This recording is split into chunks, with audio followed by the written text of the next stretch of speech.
Donc, lui, c'est Marius. Il a... Quel âge tu as, Marius? 4 ans.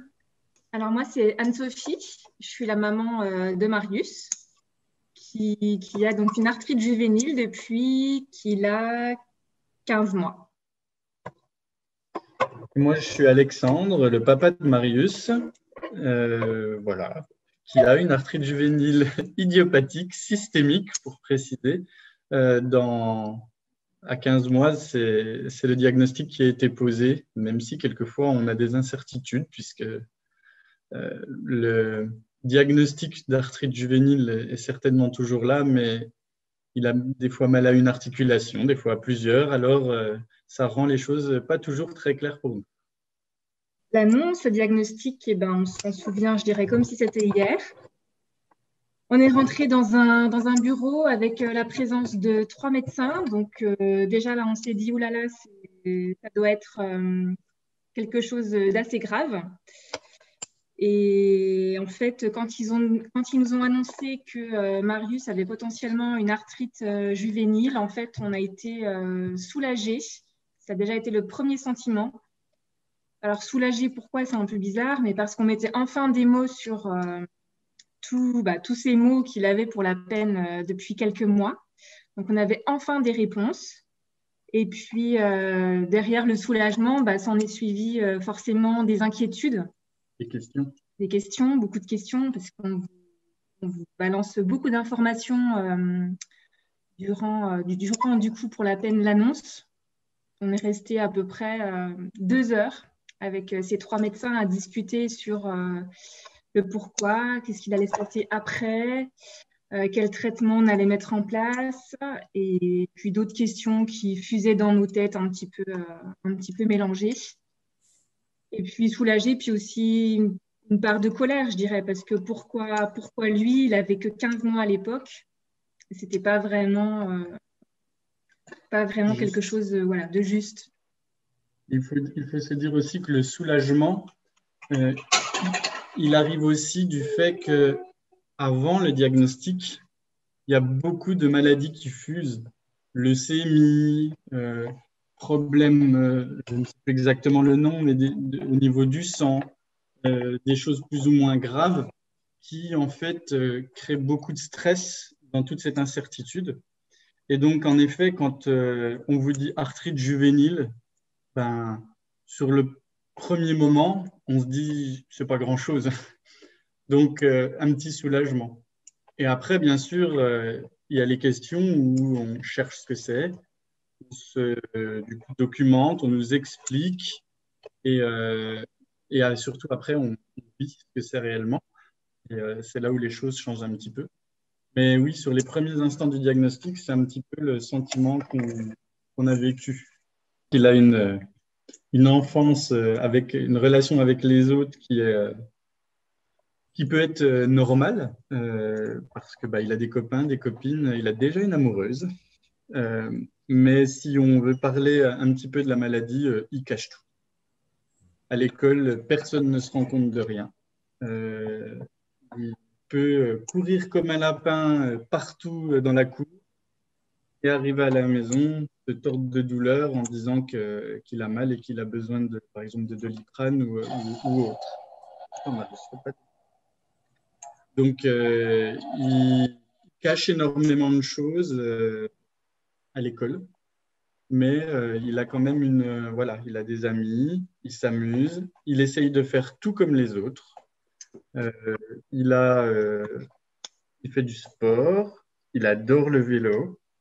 À l'école, ça se passe le plus normalement du monde. Du moment où on arrive à la porte, il n'a plus rien. Il n'a plus rien. Il se réveille le matin, quand il est en poussée, vous devez le porter pour descendre les escaliers, vous devez l'aider, vous devez le porter pour arriver jusqu'à la porte de sa classe. Alors, je dis ça avec le sourire parce que c'est un côté un petit peu comique, mais pour tout le monde, pour les gens en tout cas autour de nous. Mais on le porte parce qu'il ne peut pas marcher jusqu'à la porte de sa classe. Et quand on le pose, il nous regarde et il nous dit « T'inquiète pas, maman, ça va aller, j'ai plus mal. » et il va jouer avec les autres, avec le sourire. Et sa maîtresse, alors, les copains ne sont absolument pas au courant de sa maladie, parce que Marius ne tient pas à ce qu'on en parle. Mais la maîtresse est au courant et la maîtresse ne remarque absolument rien. Alors, je ne sais pas si on a une famille représentative d'autres familles, parce que, on va dire dans un premier temps que ma femme s'est arrêtée quand même de travailler, donc c'est quand même pas rien du tout, parce que c'était trop difficile de gérer nos enfants et la maladie de Marius et le quotidien. Je n'ai pas arrêté tout. J'ai déjà diminué mon activité, oui, puisque j'ai eu l'occasion de le faire. Donc, j'ai diminué mon activité, ce qui m'a permis d'être plus disponible pour Marius. Et puis, rapidement, 1 an après, je suis tombée enceinte du 3e. Et du coup, j'en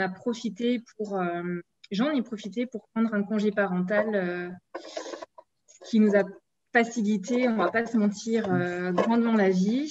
Et Alexandre travaille à la maison, il est en télétravail. Mais depuis toujours.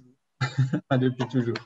On avait juste envie de partager l'expérience qu'on a vécue parce que nous, il y a plein de moments où on n'a pas eu ce moment de partage avec d'autres qui auraient peut-être pu nous aider.